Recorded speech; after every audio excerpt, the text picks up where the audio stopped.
Au fond, il y a une phrase de Heidegger qui est extraordinaire, parce qu'elle dit tout de ce qu'on est en train de dire, c'est tout se déploie ensemble. Tout se déploie ensemble. Et c'est vrai aussi du revers de l'Eragnis. Je ne sais pas si vous êtes d'accord, Gérard et François, mais on voit que tout se déploie ensemble. Quand on sait voir les cohérences entre les épiphénomènes et les choses les plus catastrophiques de notre temps, à savoir les génocides en cours, c'est quand même ça ce qui est en train de se passer. On est à une période de fureur génocidaire. Moi, j'appelle ça la gestion génocidaire du globe. Bon, alors c'est à un niveau encore plus vaste, mais enfin, là, on est dans les épiphénomènes affreux. Il est en train d'arriver à certaines populations ce qui est arrivé aux Juifs pendant la guerre. Et personne ne fait rien, et ni nous, on ne fait rien, et on est désarmés contre ça. Et ceux qui auraient le pouvoir de l'empêcher ne font rien. Je ne vais pas vous revenir sur les descriptions qu'on a tous lues de ce qu'ils sont en train de faire à des enfants, je crois dans l'est de l'Irak. On a tous lu ça dans les journaux, c'est pas la peine de revenir là-dessus. C'est en train d'arriver. Ça laisse songeur, si j'ose dire. Si ça, on ne le pense pas, au fond, on est un nazi. On est un néo-nazi, c'est-à-dire qu'on laisse les choses advenir sans les penser. C'est pas tant qu'on va aller avec notre petite main essayer de sauver les Yazidis, on ne peut pas. C'est pas nous qui pouvons faire ça. Mais il faut quand même penser ça. Et le penser au sens où un juif appelle penser. Et ce qu'un juif appelle penser, c'est le vivre seconde par seconde, à même son corps et son âme. C'est ça que je veux dire. Moi, dans chaque moment que je passe avec ma fille, à chaque fois que je parle avec ma fille, je me dis, mais pas sur le mode du pathos. Je me dis, je suis en train de la sauver de ce qu'on pourrait lui faire si elle était un enfant yazidi. Je pense les choses comme ça. Mon rapport avec ma propre fille, il est de cet ordre-là. Je suis en train de la sauver, d'essayer de la sauver d'un monde qui est d'une telle barbarie qu'un enfant de son âge, ailleurs, est en train d'être massacré comme des enfants, il y a quelques générations avant elle, de sa propre famille, puisque c'est de ma famille, ont été massacrés dans les camps. J'ai ça en permanence en tête. Mais pas sur le mode du pathos, c'est pas pleurnicher, c'est comprendre ce que c'est qu'avoir un enfant aujourd'hui, dans ce monde. Et c'est tout, qu'est-ce qu'on peut faire de plus Je vous en prie. Est-ce que, enfin, je sors un petit peu du sujet, mais est-ce que vous croyez qu'on a quelques raisons de penser que les horreurs que vous venez d'évoquer, qui sont quand même de plus en plus présentes, hein, bien sûr, peut-être du bon côté, du mauvais côté immédiat, bref, je crois que de plus en plus de gens sont conscients de leur rapport, non?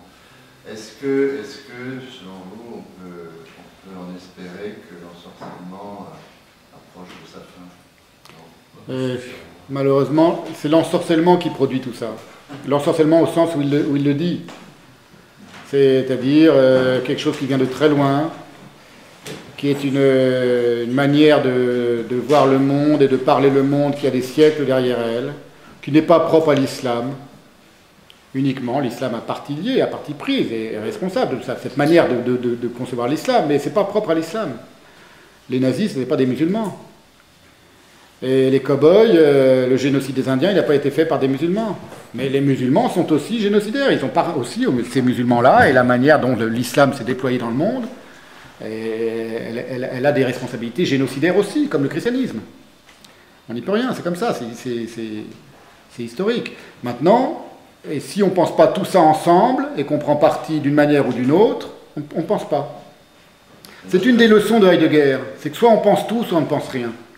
Voilà, donc on peut tenter de dire une vérité sur un aspect du monde, mais au fond ça ne peut pas être une vérité si ce n'est pas l'ensemble du monde que l'on essaye d'entrevoir. Donc pour répondre à votre question, au contraire, c'est pas prise de conscience parce qu'on est tous horrifiés par ce qu'on voit ou parce qu'on va regarder le pilote jordanien se faire brûler vif et qu'on va bien le regarder avec nos yeux sur nos écrans par YouTube, qu'on va finalement mieux comprendre la chose, on ne comprend rien. Notre présence ici. C'est autre chose, mais il ne faut pas se leurrer. Chacun, après, dans sa vie personnelle, est confronté à ça. Moi, je suis offensé en permanence par la barbarie du monde, chaque seconde de ma vie. Et je tente d'y résister, je tente de me sauver moi-même et de sauver ceux que j'aime. C'est le maximum que je puisse faire, c'est tout. Il ne s'agit pas pour moi de dire on devrait faire plus, on devrait plus militer, descendre dans la rue. Les mêmes personnes qui descendaient dans la rue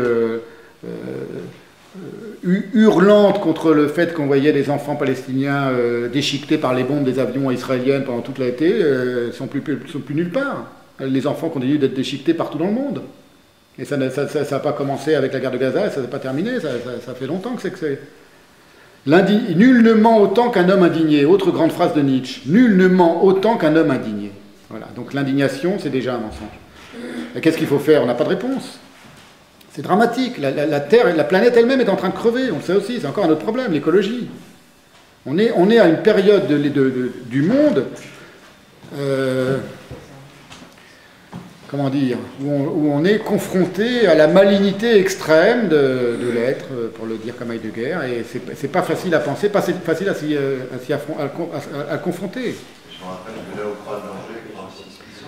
Ouais, espérons. C'est vrai, mais c'est très troublant. Et alors, je vous dis pas ce que c'est qu'être un juif en France aujourd'hui. C'est pour ça que j'ai commencé sur ce mode-là. Moi, j'ai des préoccupations que je ne pouvais pas imaginer que j'aurais un jour dans ma tête il y a 20 ans ou il y a 10 ans. Je me dis, dans quel pays je vais partir d'ici quelques mois ou quelques années si ça commence à devenir intolérable en France. Ça va le devenir dans les écoles, quand ma fille sera à l'école et qu'on commencera à vouloir enseigner la Shoah. Ou dans les rues, des insultes, des invectives, des bagarres.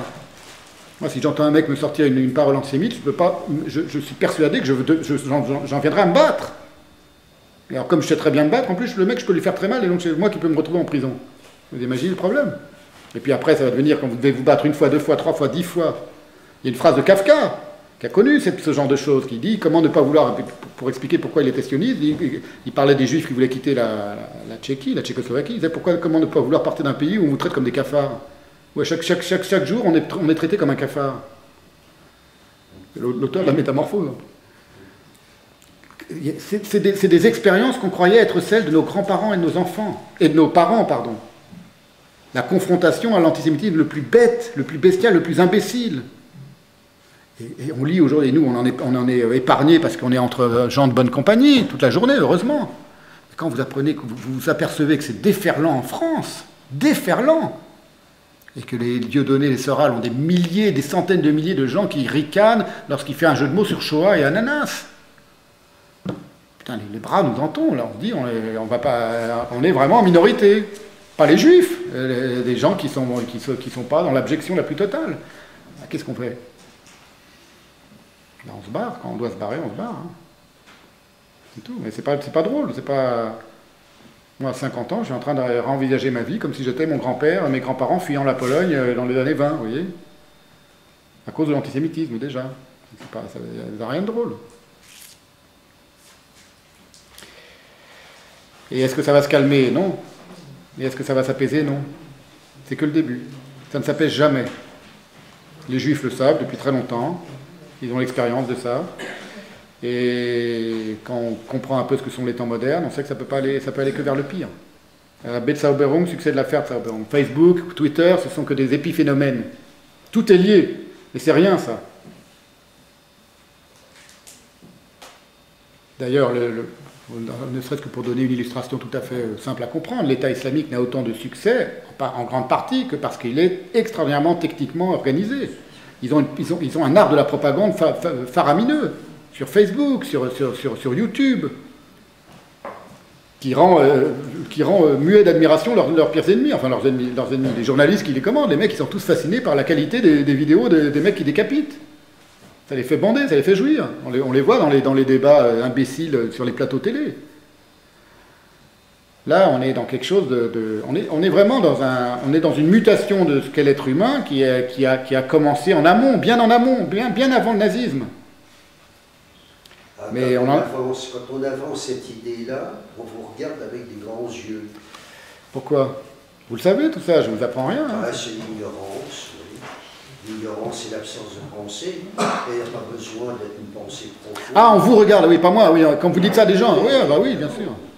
Qu'est-ce que vous voulez dire par cette mutation qui a commencé bien avant le nazisme? Ah, bah là, c'est ce que Heidegger, lui, appelle pour sa part le nihilisme. On peut tenter de l'imaginer autrement, c'est le nihilisme. Mais moi, je vois un coup de départ des temps modernes. C'est-à-dire où la technique se lie au génocide et à la prolifération de l'âpreté économique, du capitalisme, appelons-le comme ça, avec les génocides des Indiens. Les génocides de ceux qu'on appelle les Indiens. C'est-à-dire des populations d'une richesse spirituelle extraordinaire. Des nations, on dit il y en a 500, on ne connaît pas le nombre, des nations indiennes qui n'avaient aucun rapport, enfin quasiment aucun rapport les unes avec les autres, qui sont chez elles, sur leur lieu spirituel, et Dieu sait si pour un Indien d'Amérique, son sol, sa terre, c'est lié à l'esprit, 1000 fois plus que pour n'importe quel blanc depuis des siècles déjà. Et ces gens-là, on débarque chez eux, parce qu'on est envoyé par un roi portugais ou occidental pour aller conquérir le monde, parce que le christianisme est la vérité universelle, donc on vient conquérir le monde, on vient porter la vérité, et puis qu'on arrive chez ces gens-là, on les voit à demi-nus, on les taxe de sauvages, et on les génocide très vite. Et on les génocide grâce à notre supériorité technique, la connaissance des bactéries, les fusils qui massacrent des bisons dans les champs pour s'amuser. On a des gens, pour les gens qui s'intéressent à tout ça, vous savez, vous Gérard, on a des témoignages des Indiens. Mais quand ils ont vu ça, que les mecs en chemin de fer, je dis pourquoi la technique, le chemin de fer, les cow-boys, les films de cow-boys, tout ça, ça n'est que ça. Le déploiement de l'économie, du télégraphe, de la communication et des chemins de fer sur toute l'Amérique est associé au génocide des Indiens. Et ils voient des Blancs arriver avec leurs fusils, qui sont 1000 fois plus puissants que leurs arcs et leurs flèches à eux, et qui s'arrêtent, le train s'arrête pendant quelques heures pour je ne sais quelle raison, et il y a un troupeau de bisons qui sont là. Et c'est un épisode fameux, et on massacre tous les bisons, et on les laisse pourrir sur place, et le train repart. Et les Indiens qui habitaient cette région, ils voient ça. Alors que pour eux, quand on a lu des textes des grands ethnologues, on sait ce que c'est que tuer un animal pour un design primitif, comme disait l'autre. Vous connaissez ces romans de Hemingway où il raconte qu'il fait à l'ancienne, où il y a même un merveilleux film de Jean Rouche, La chasse au lion à l'arc, qui raconte une dernière chasse au lion à l'arc. Quand on tue un animal après la chasse, traditionnellement, chez beaucoup d'ethnies traditionnelles, on vient lui parler, on vient s'excuser de l'avoir tué. Quand un Indien tue un bison, c'est pas rien. Et ils voient ces mecs arriver là et faire ça comme par jeu. Et ça va les affamer, et eux vont crever à cause de ça. Parce que tous les bisons de l'endroit où ils étaient sont morts en train de pourrir pour amuser les Blancs. Et ils ont affaire à ça, et ils sont effarés comme nous quand on voit Daesh. C'est le même effarement devant la technique. Et d'une certaine manière, c'est la même chose. Et ils sont condamnés. Et là, c'est le coup d'entrée de la modernité, avec tous les éléments déjà. C'est mon interprétation, hein, mais elle n'est pas historique, hein, elle est historiale, si je veux dire.